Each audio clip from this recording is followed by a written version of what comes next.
Hello, and welcome to a brand new episode of Live from the Pool House. We are live from the Pool House. I am T.L. Foster, and I am a British person.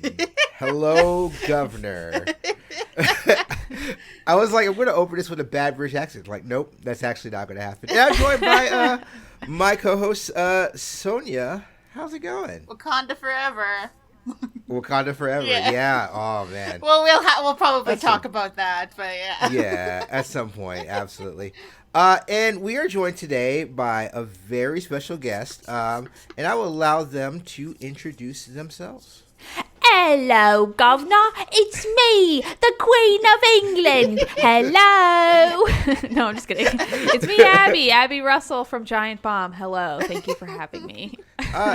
Abby was one of the people I definitely wanted to get on because Abby is a very funny person, as you can already hear.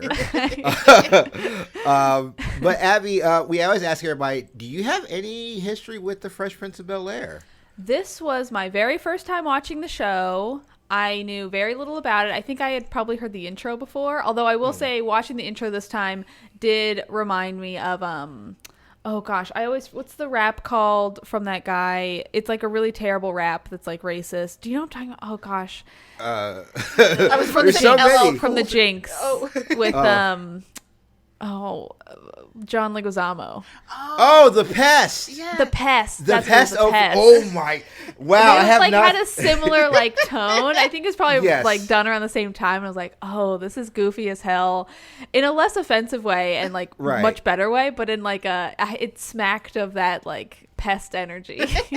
I was obsessed with that movie when I was a kid. Like, it was so terrible. It was like, because I had a massive crush on John Leguizamo from Super Mario Brothers. So, and I saw that movie, and like, I think I remember reading John Leguizamo's bio, like his autobiography, and he talks about that the only people who liked that movie were people who saw it when they were kids. So it's just like he has like 30-year-olds coming up to him now going like, oh man, I love The Pest, and he's like he's kind of like sad about it.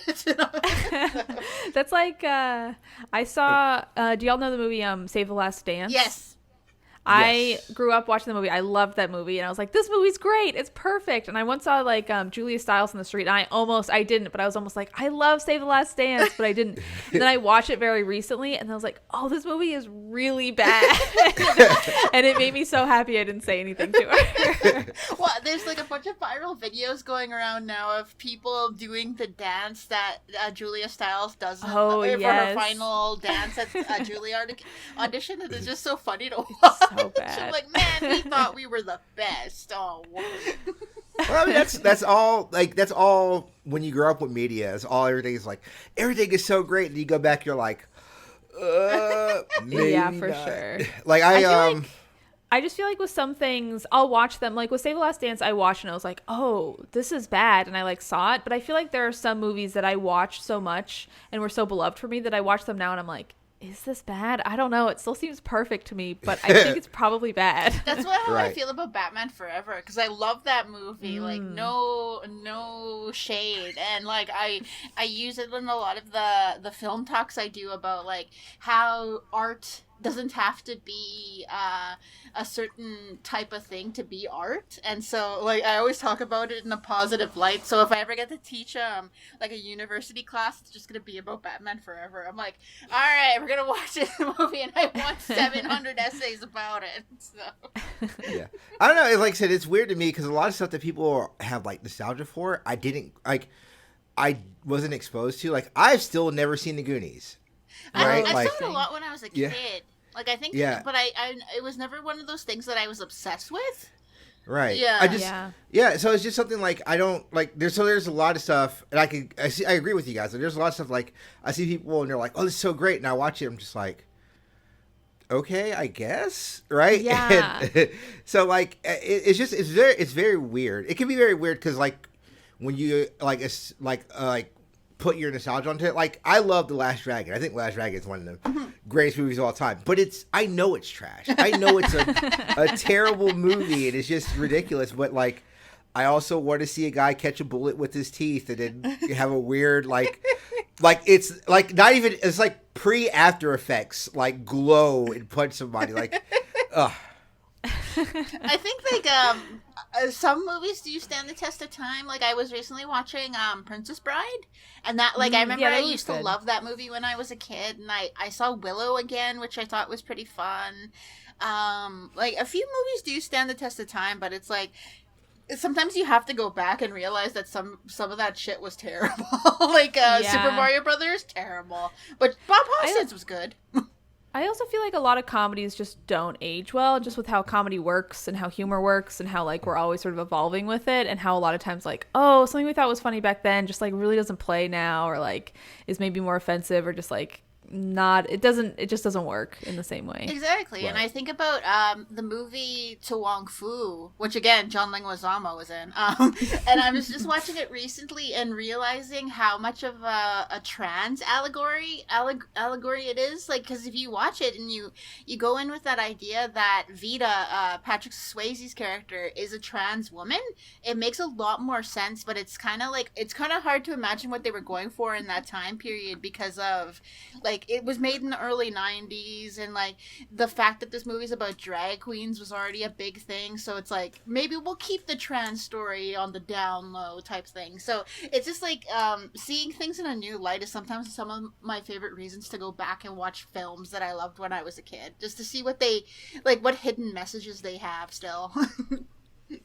For sure, absolutely. But let's get into the messages of this show, this episode of The Fresh Prince of Bel-Air. So, Sonya, what episode is this? So, we are watching Season 1, Episode 20, Nice Lady, which first aired February 11th, 1991. So, happy Valentine's to everybody in 1991. So, it was directed by Jeff Melman and was written by Sandy Frank. And this episode, the lady is a tramp. So the episode begins with Geoffrey frantically cleaning up in preparation for the visit of Lord Fowler and Lady Penelope Fowler, who were the first family he ever butlered for. I couldn't figure out how to say that word, so buttled, I guess, is a better way. So Ashley is a little concerned about embarrassing Geoffrey, as British people have really, really good manners, and we find out Geoffrey is a fan of Benny Hill. I know more of Benny Hill tropes, but I'm more of a fan of Mr. Bean, so that Benny Hill thing kind of fell flat for me. So. I just remember like a lot of those British shows would come on PBS. Mm-hmm. Like I know I've seen Benny Hill, and I know I've seen Mr. B, but nothing like a lot.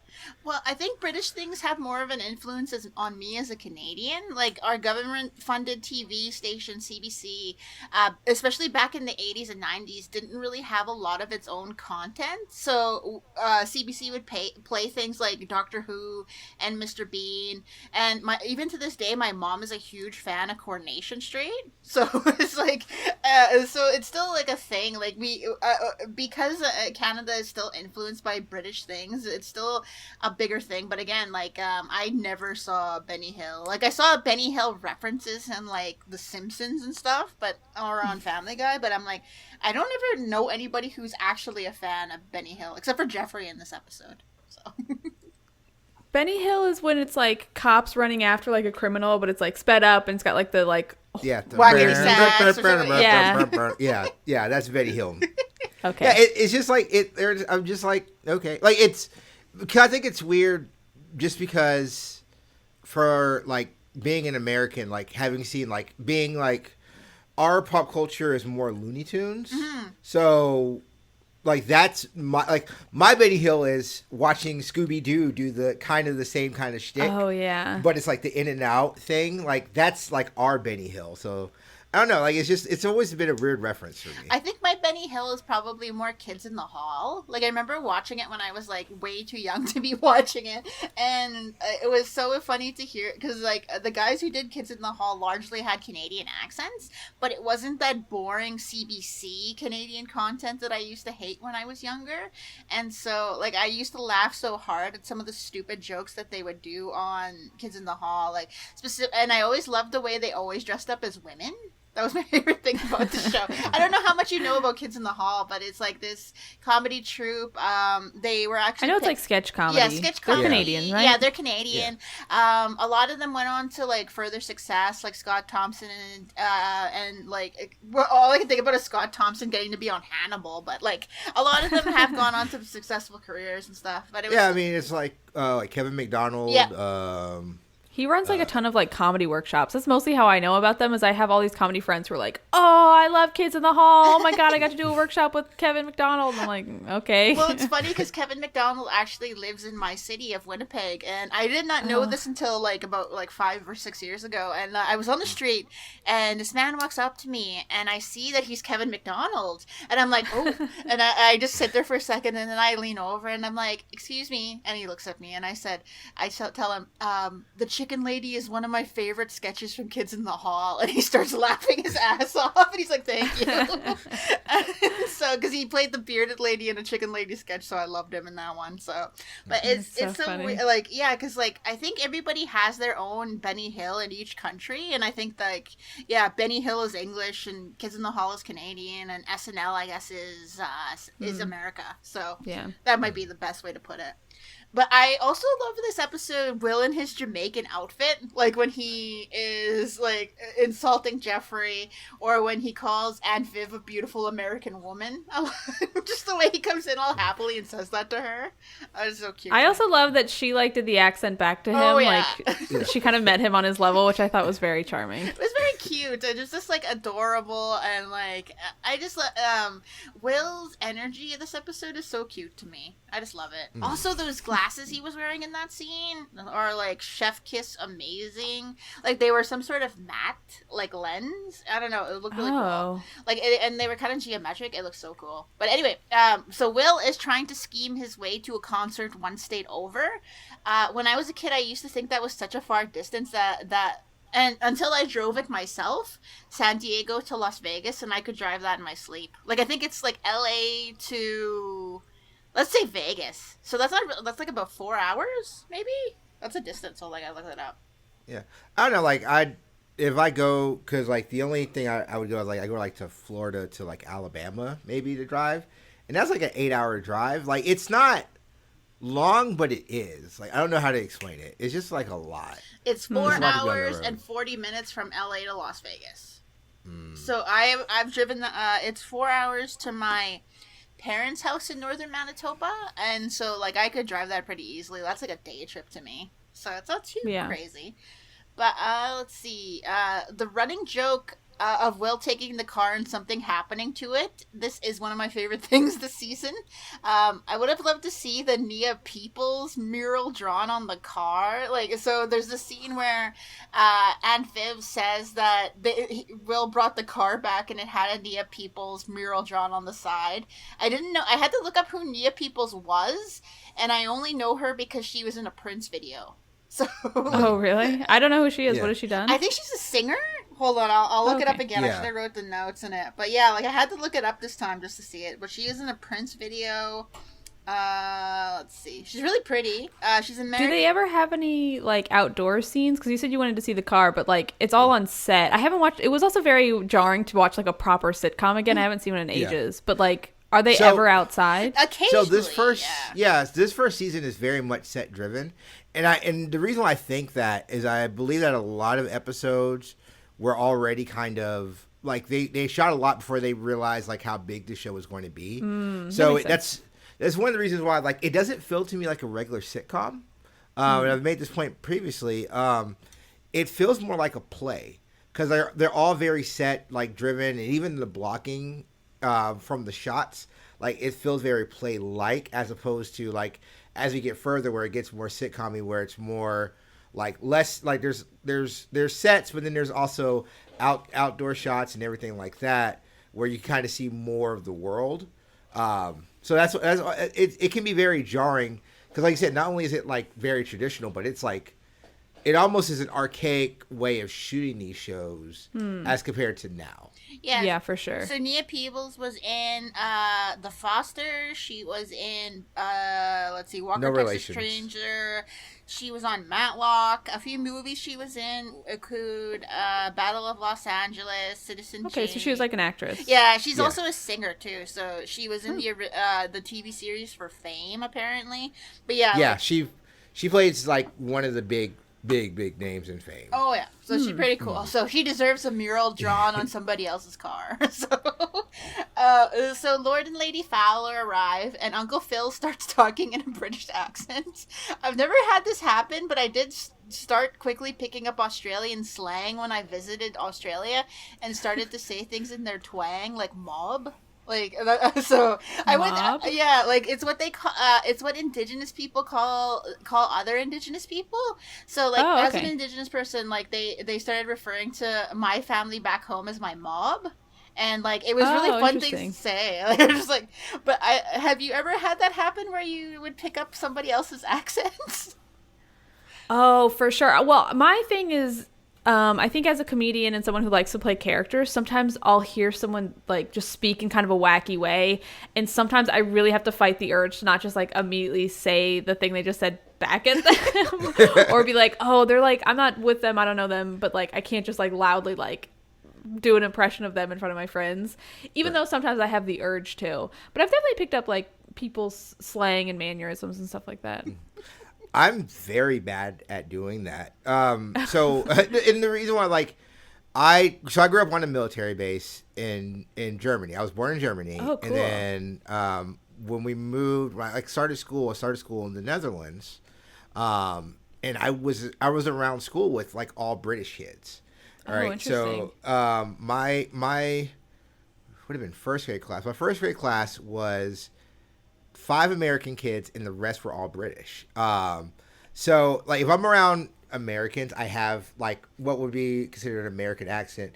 But then when I get around British kids or get around British people, it's like it's just like I've had people say like my American accent is like, oh, it's less pronounced, which I don't get because I don't hear it. And then I guess I like start talking like that. But then when I moved to the South and when I lived in Alabama, like all of a sudden I just start talking like this and I have a country like it's just I don't try, it's just like it happens and I feel bad. I'm like, am I just like making fun of people and not trying? No, I think that's so normal. Like I have moved around so much that I have all these like all the videos of me as like a kid, because when I was really little I was living in Texas, so all of my home videos then I have like this little southern drawl.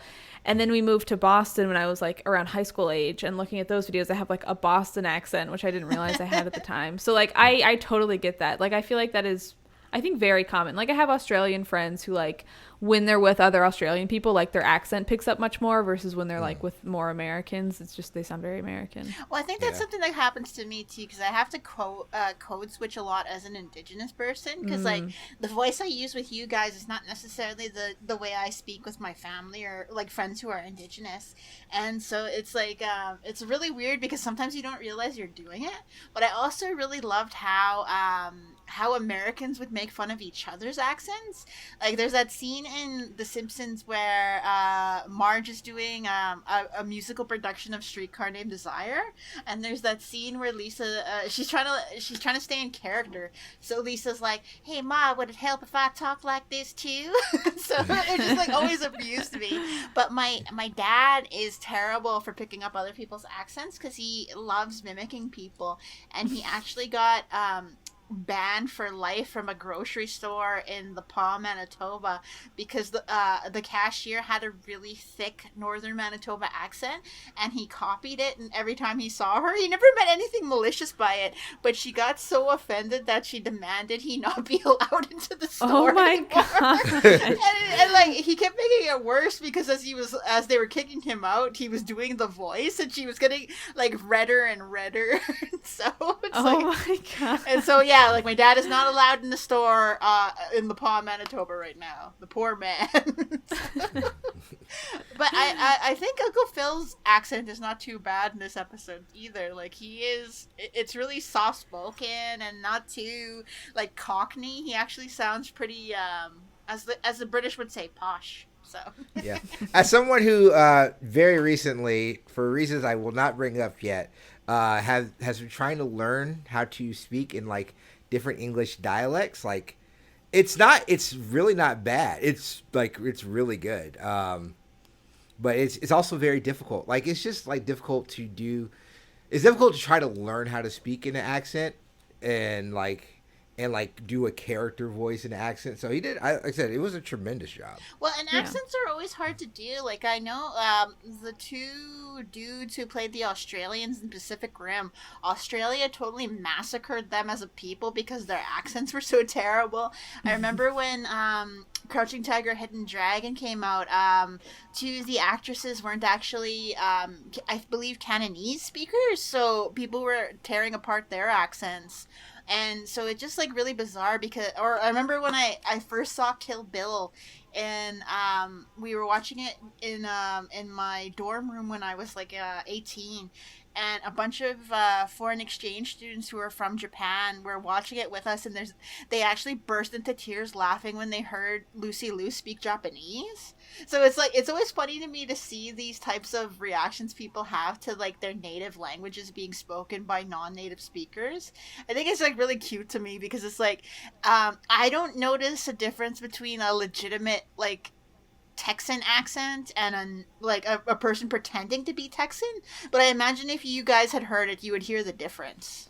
If that makes sense, yeah. So it's just, There's different. Sure. Yeah, there's difference like city. Like it can be like just even different parts of like city or parts of the South. Like it's like Abby said. Like Abby, like a Boston accent is different than like a Northeastern accent, right? For which sure, is different than a New York accent. You know, it's very weird. Well, I remember when I was in New York, I heard I was at a show for the Phantom, and this man was announcing at the front. He's like, "Come and see the longest running show on Broadway," and he had the thickest New York accent I ever heard outside of a Teenage Mutant Ninja Turtles cartoon. And I'm like, "Man, you guys really talk like that?" So it was really amusing to me. And I don't know if I have a Canadian accent. I think I probably do, but like it's so weird to hear. Okay, but sure. But it's so funny to me to hear people make fun of it, and I'm like, I don't say about like that. So, accents are weird, people. Yeah, don't make fun of them. So the Banks family are in for a boring night hearing about maritime legislation at dinner while Will convinces Lord Fowler to let him take Lady Penelope to the opera. And so Will puts on this amazing blue and green suit. Oh my God, this suit! I was like, I want to wear this. He looks so good. It was so good. Like the nice, because I usually don't think blue and green would go together that well, but the blue he has on with that like it's really tasteful. Green, yeah, it was so good. Like it looks like it looks fancy enough to go to the opera, but it also looks good enough to like go to a club or something. So it was really beautiful.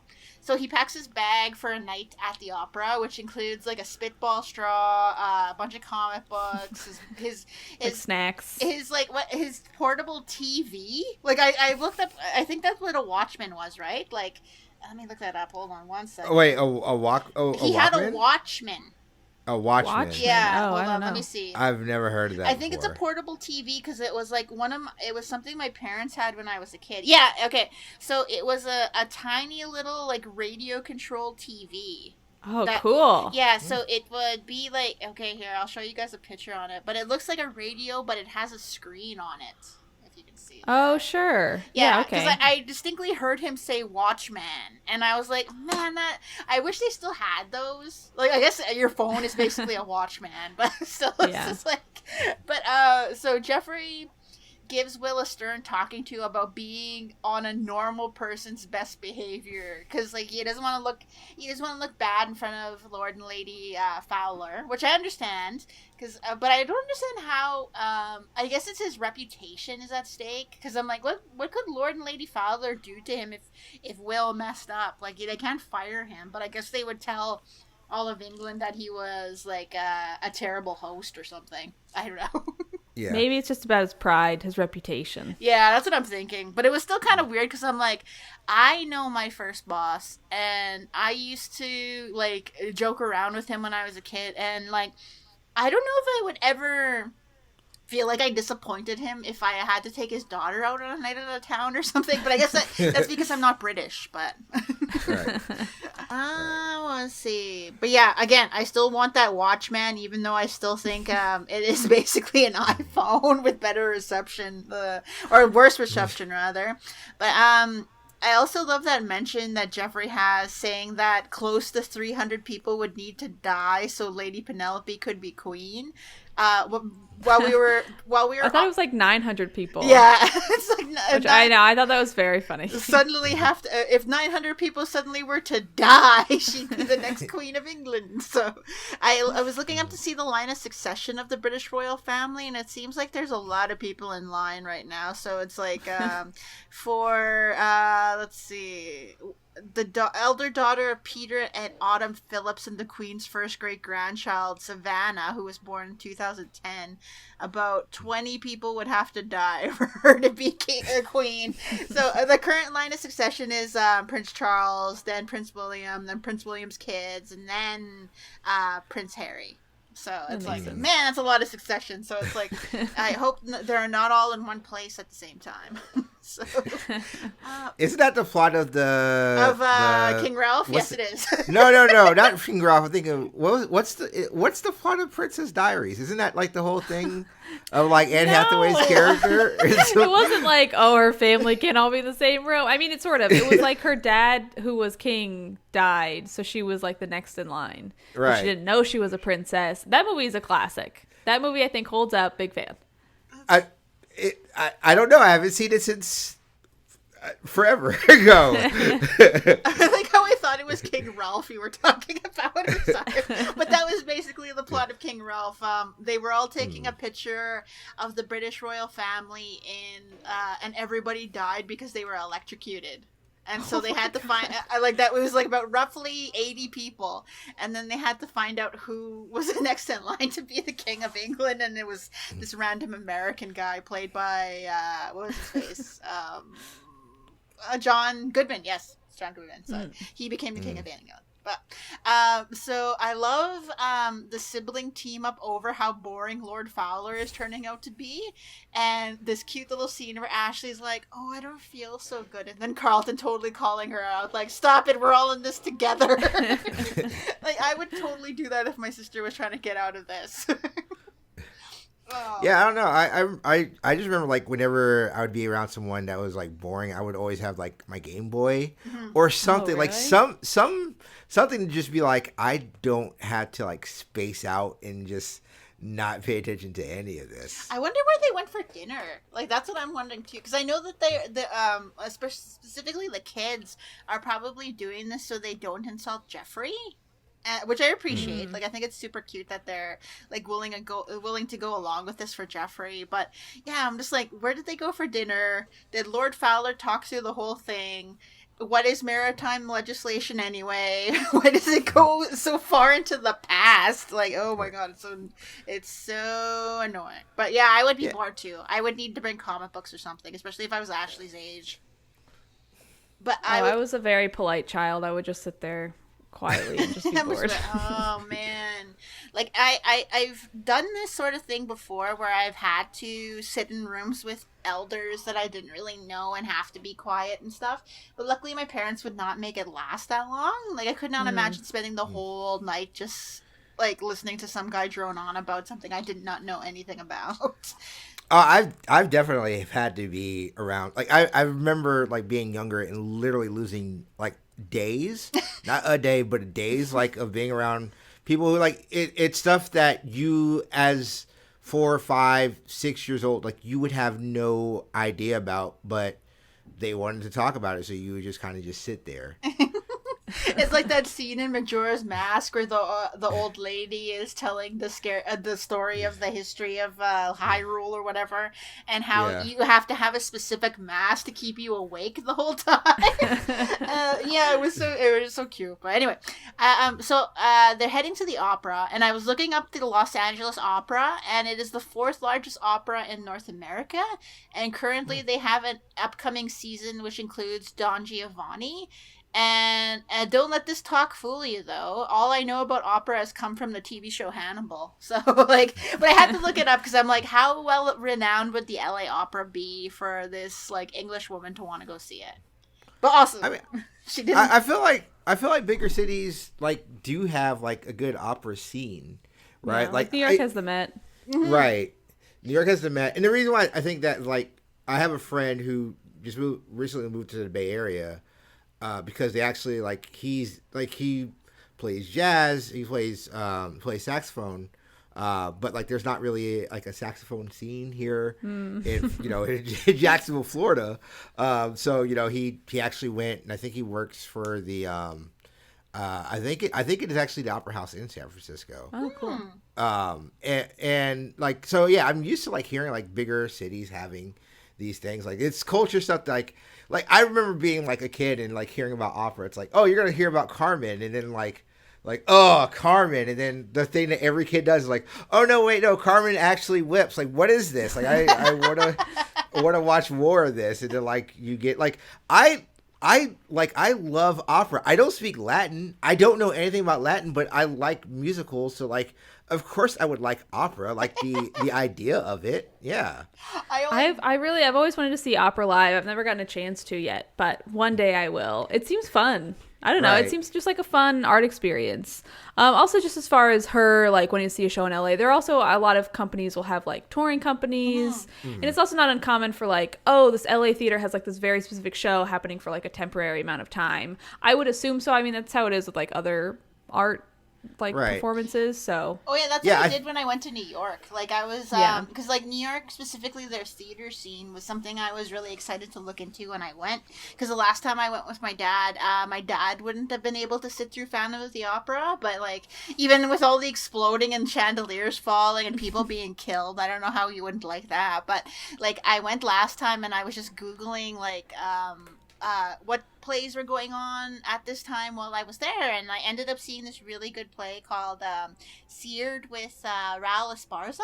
Amazing, and oh my god, he's hot in real life. But anyway, but I understand that, but I guess you would hear it like from your friends if something was going on at this time. Like, 'cause it would be hard to look into what was going on in LA if you were living in England, I imagine, in 1991. Oh, sure. Well, I mean, I guess if you were into those scenes, like, right? Like, back when I was younger, before there was like the internet was like big, like we knew about different kind of shows that were going on in Florida. Like, we knew about the Warped Tour, and like there wasn't like a big online presence in like early 2000. It's just something like you kind of like, once you're in those scenes, you kind of get that idea. Like, so I guess if you were in like the opera scene or if you were in like the theater scene, like, but like it's funny, but like that's how you would know, like, oh yeah, here's where these people are showing here. And I even think like, for sure.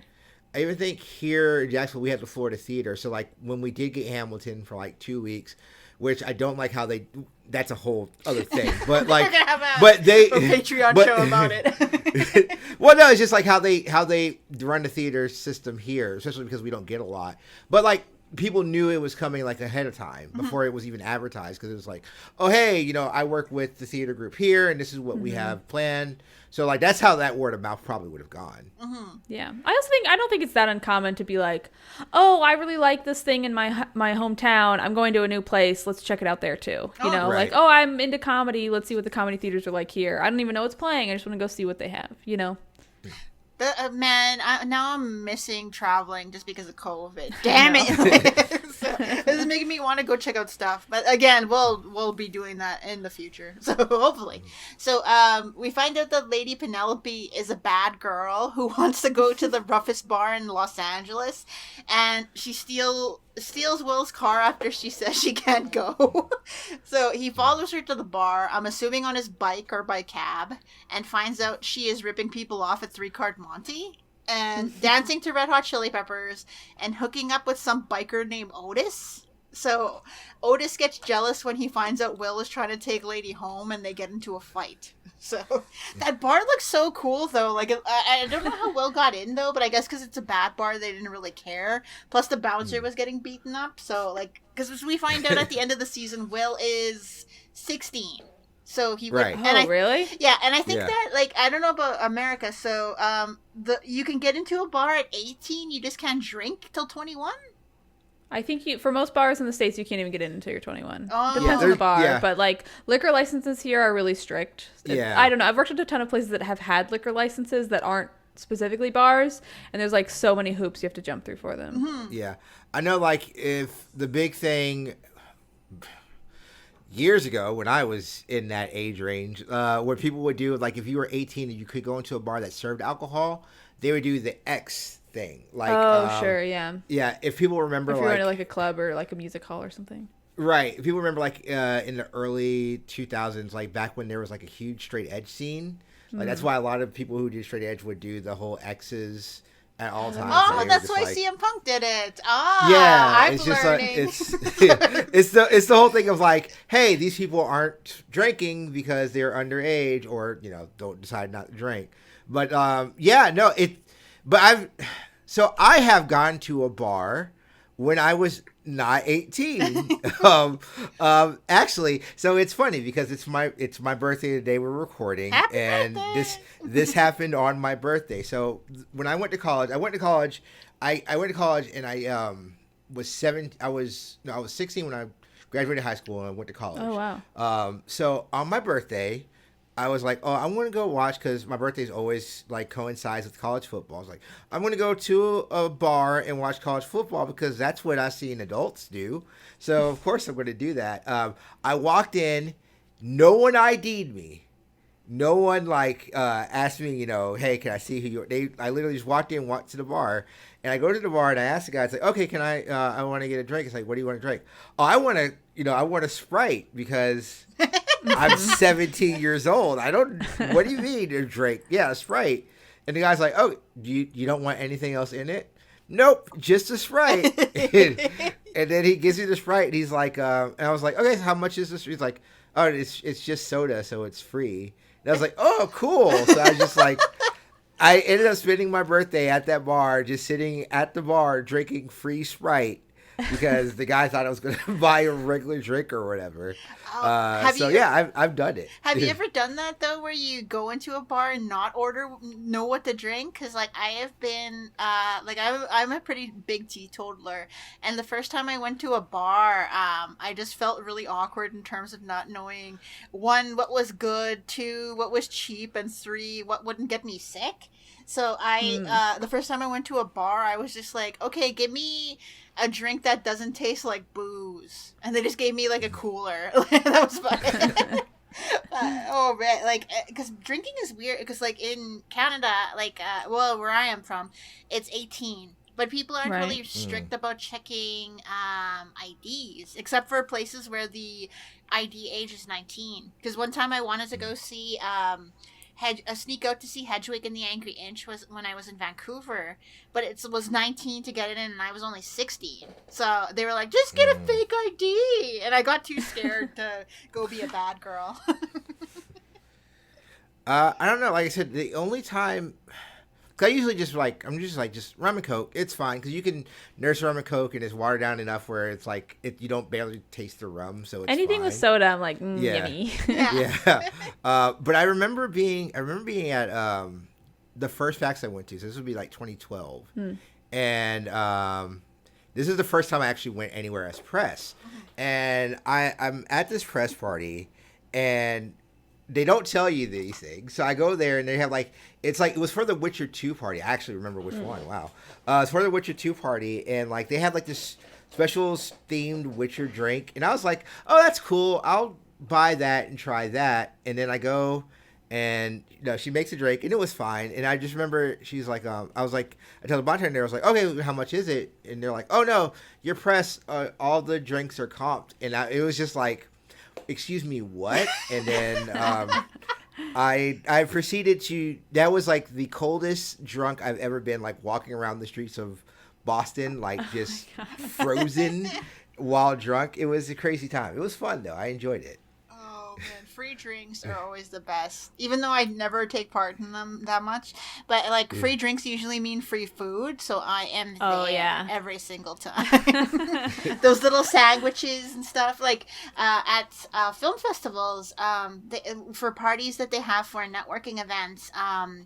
I will often not eat lunch and go just eat there.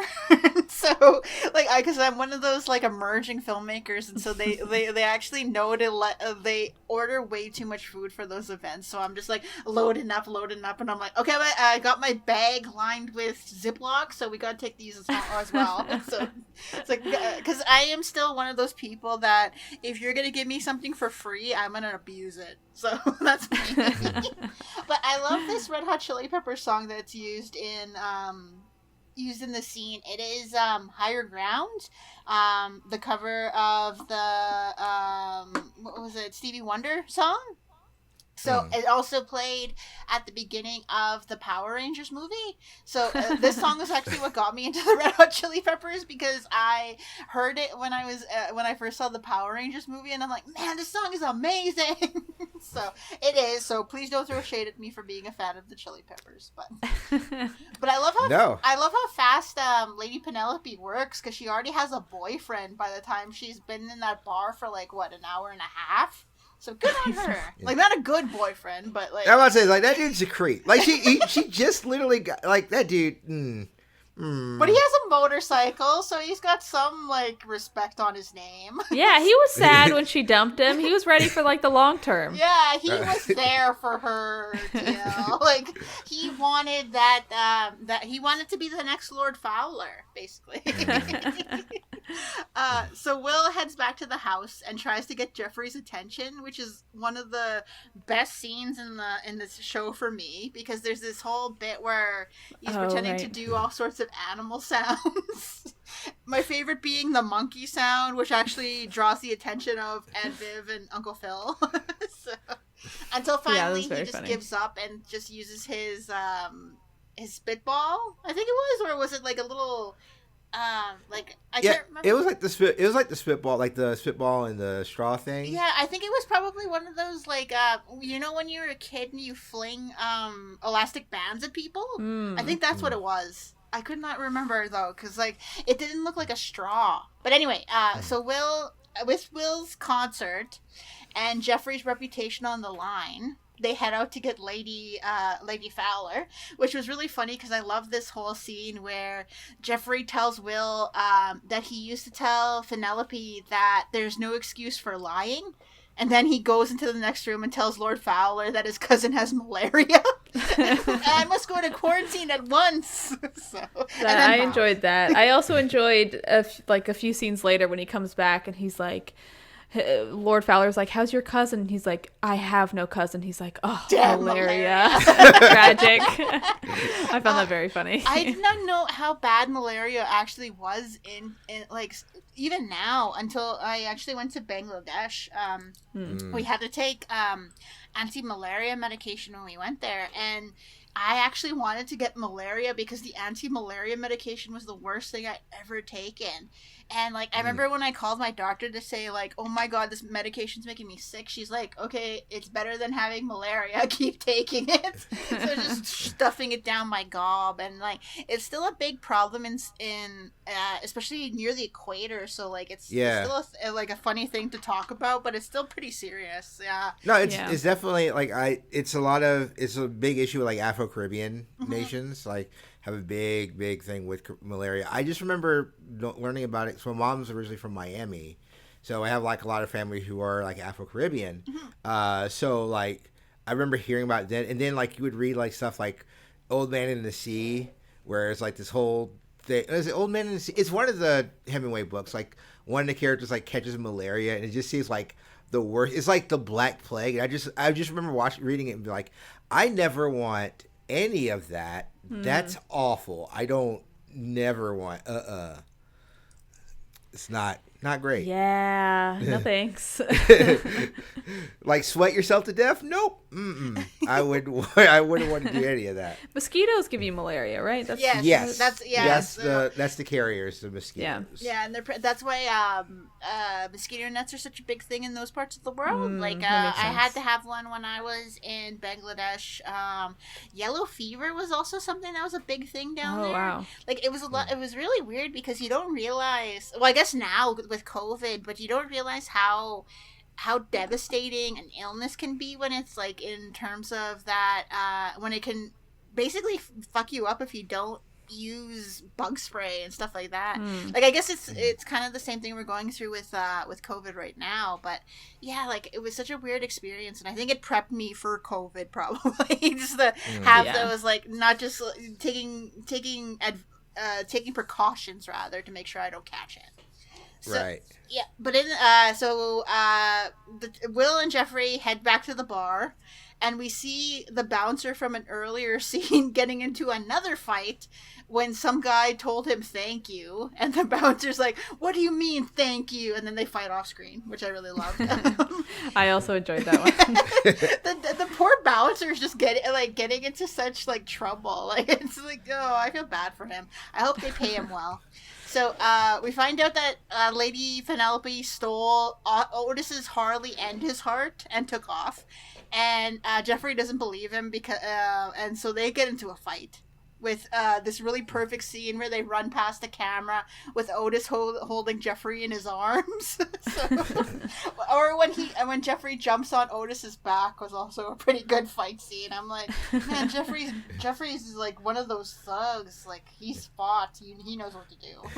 Yeah, there's a lot of great physical comedy in this episode. Yeah, it's like it's something like they haven't done. They haven't done a lot. Like a lot of it's just been like regular comedy. Like this is a lot of really good, fun physical comedy in this episode. Well, there's a lot of good scenes too, like when Will first goes to the bar and scares off Otis briefly, where he's like, where Otis tries to attack him, and Will pumps himself up, and like, Otis leaves the screen for a second, and Will mugs for the camera until Otis grabs him by his jacket and throws him off screen. I enjoyed the mugging. Like, I just love the way they set up shots in this scene. But Lady Penelope is gone on Otis's Harley, somewhere off in the night. And back at the house, the kids have gone to bed, and Ashley attempts to sneak Aunt Vivian out of the conversation with Lord Fowler, which I loved. Like, yeah, me too. It's like something my mom would have made me do for her too. And it was just so, like, the scene is often cut in syndication, but I love how it shows the relationship between Phil and Vivian, like specifically when Phil is like knows exactly what Vivian's trying to do and is like, "You're staying here, woman." And then Ashley's cute. "I tried, mommy." She's like, "Try again in 10 minutes."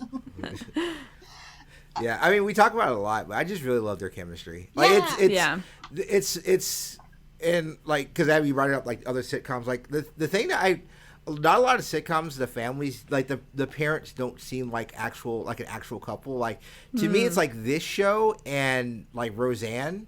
Like I think those are the reason why those sitcoms felt so, genuine, so believable. Yeah, believable, genuine. It's like because they actually, the chemistry between the two actors, in the parent role, like are just so. It's so believable. It's just like, yeah, I could see this being a regular family. Yeah, for sure. I haven't seen Roseanne, but I know people who have and really loved it because it felt like the real messiness of like a real family, which I think is very fun and like nice to capture on TV, especially for kids who are watching. Right. And like in this situation too, even when Phil and Vivian argue, it doesn't seem like it's malicious. Like in a lot of sitcoms, it seems like you often wonder why the husband and the wife got married, because the husband is often like mistreating the wife and all this other bad stuff. But in this one, they seem like a true partnership. And if Phil has to suffer Lord Fowler, so does Vivian. So, which I really, really like. Again, like I love their chemistry. So it's just so cute to watch them be cute. So, Will and Geoffrey return to apologize to Lord Fowler for losing Lady Penelope. But luckily, Lady Penelope returns and covers for Will by saying that Will was nodding off at the opera, so she let him go early, and he left her with money for a cab. And that Geoffrey, Lord Fowler seems to say that Geoffrey was just trying to cover up for Will leaving, which I thought was sweet. Then Lord Fowler's like, talking about how he commends Will for sticking out the opera that long because he couldn't do it, and I was like, oh, that's sweet. And but Uncle Phil sees through Lady Penelope's excuse. But when Will tells him it's going to be a long story, Uncle Phil tells him never mind and just to enjoy the concert. So, because he doesn't want to sit through another 4-hour-long story, which I enjoyed. And I really thought Lady Penelope was really sweet because, like, she could have totally messed up Will and Geoffrey's night, but it seems like she knows that as long as she keeps the ruse up, her dad doesn't find out. And I'm glad that she's not trying to be malicious to them. Because she's like, right. I had a good time. They were trying to be good guys. They might tell on me. So, like, she has the background of a girl who has done this before, which I really like. Yeah, for sure. Plus, I like in this episode that the traditionally bad girl is not played by a person of color. Like, she's this, like, well-bred English lady who is going to a bar and ripping off all these bikers, so, and stealing cars, too. So I really appreciate the show for that reason. Yeah. I mean, it's like, she's a bad girl, but it's not a malicious bad girl, if that makes any sense. Yeah. It's just like, she's just like more of like, if she was a boy, she would just be Bart Simpson. Yeah. Like, is this not just like a Bart Simpson, like, thing that he would do? It's just like, okay, like I guess it's just like, but it's just a female version of it. I don't know. It's I think it's a really, like I said, first episode. I think it's a really cute episode. It's a really sitcom, like, self-contained episode. Mm-hmm. But like I said, I love the physical comedy in this. I thought it was really great. I love Geoffrey. I thought Geoffrey does a really good job, and just you get to see like where his deadpan, like just doing the deadpan British into these jokes, like you guys said, like the joke about his cousin having malaria, then like his follow-up joke to it. It's just really good. It's just a really good, like, fun episode. Again, just like to plop in and watch. I think it's one of the, like, more funner episodes this season. I enjoyed it. As someone who hadn't seen Fresh Prince of Bel-Air before, I'm a fan. I liked it. I thought it was super fun. Yeah, I don't know. I thought it was really funny. I think the butler was definitely my favorite character. Geoffrey becomes like such a bigger thing in later seasons that I think this is one of the first episodes where he gets to shine, because he like this and the episode where they go to the pool hall gets to show him as something other than like the upper crust butler dude. So it's really fun to see, and we get to learn more about his background, his first time butling, and like his and like the fact that he sees Lady Penelope as a daughter, because it seems like right. I don't know if you guys got the impression of this, but I also got the impression that Lady Penelope had done this before, and that Geoffrey had covered for her in the past. And like, oh yeah, absolutely. So it was really cute. I love this scene. Like, and I think the way Lady Penelope was dressed, she had a really cool dress. I really wanted that that little puffy skirt thing she was wearing. That was amazing. The clothes again. This episode, amazing. That's the thing about this show. The episodes we've covered this season has been 1990, 1991, but none of the fashion just like screams like, oh, this is gaudy and who would ever wear this now? Like, all these are just like, no, this is really good. Like, this all looks really good. The like the actual people who like worked in design on this show, they just nailed it out the park. Like, it's such good looks. Mm-hmm. Yeah, it's all very fun. I think it hits a really good tone. Lots of color, and I love how people's outfits say something about the character. Like that's one of the favorite things. Like, we always see Geoffrey in tweed. We always see Will in these really awesome, colorful outfits, which I really, really like for a guy to be wearing. His suits are always super cool. His sunglasses, even that fake dreadlock wig he was wearing was pretty cool. I really like that one. That's still in the fireplace, I think. But yeah, I love this episode solely for Will and Geoffrey teaming up to get Lady Penelope back. Like, there's that scene where Geoffrey agrees to go get her, and Will's just like, to the Batmobile. So I just love that scene. It was so cute. Mwah to this episode. No, absolutely. But yes, this was a very fun episode of Fresh Prince Bel-Air, as this was a very fun episode of this podcast. Abby, as we always do with our special guests, where can people find you? Do you have anything you would like to promote? Here's your chance. People are more than welcome to follow me on Twitter and Instagram. I don't really post on Instagram that much, but you can still follow me there. But my Twitter is pretty active. Just search Abby Russell. My handle is at YBBAAABBY. Very simple, not confusing. You can also see my work at giantbomb.com. Mm-hmm. All right. Sonya, do you have anything that you would like to promote? Just my Twitter, honey_child, where I'm currently in mourning for Chadwick Boseman, which at the time of this recording, he unfortunately passed away on Friday. We're recording this on Sunday, and it's just a really big loss because, like, I posted on Twitter about how if it wasn't for Black media like Fresh Prince of Bel-Air, I would not be a storyteller. And the loss of, like, seeing how devastated much of Twitter was about the loss of Chadwick Boseman was such an amazing thing for me to see, because he had he had a shorter career and died so young that it's such a devastating loss to see what he could have done. But again, like, the fact that he did so many great things in the time that he had, it means I think he'll have like a lasting legacy. So shout out to him, and I hope the spirit world is kind to him. No, absolutely. You can follow me on Twitter at Travis L. Foster. It's a bad follow. Don't do that, actually. I disagree. I think that's on Twitter. Yeah. You can find me. You can find me on Twitch. So I've, as I was recording, I again taking time off for my birthday. So I have been promoting it, and I'm going to officially do that because I have the time. Find me on Twitch. I'm going to try to do Tuesday mornings. Do a morning show. TL Foster morning show in the mornings. With Kathy Lee. It'll be a variety show. I'm not sure if we're going to play video games. I'm not sure if I'm just going to listen to music. I have no idea what it's going to be. Just come and hang out for a couple hours in the morning. That's really about it. But yeah, Abby, want to thank you so much. Yes, really thanks. do appreciate it. Thank you for having me. This was a lot of fun. No, I've been very thankful. I want to say on here, thankful for you. One of the things that we had some of the people who've guested on, one of the things that you did was really cool earlier during the COVID times. You had a couple of Black creators like myself on a Giant Bomb charity stream, and it's been so great, so fun. I've got to meet a lot of cool people for that, so I want to say thank you for that. Yeah, thank you for doing it. I mean, I'm glad that we're all still friends. I really Yes. enjoyed doing it, and I'm glad that we still have like a good working relationship. Yes, It'd be terrible no. if like we did that and I was like, don't talk to me ever again. It's like no, I never want to see these people. But it's been great because like I mean I've met people I've really just from doing that. I've met people I've really just like clicked really well with from that, and it's been really fun. So definitely, like I said, definitely check out Abby on Giant Bomb. Definitely check out whatever Sonya does, because she does 20 million things, including does like tremendous talks on indigenous people in pop culture, which is so great.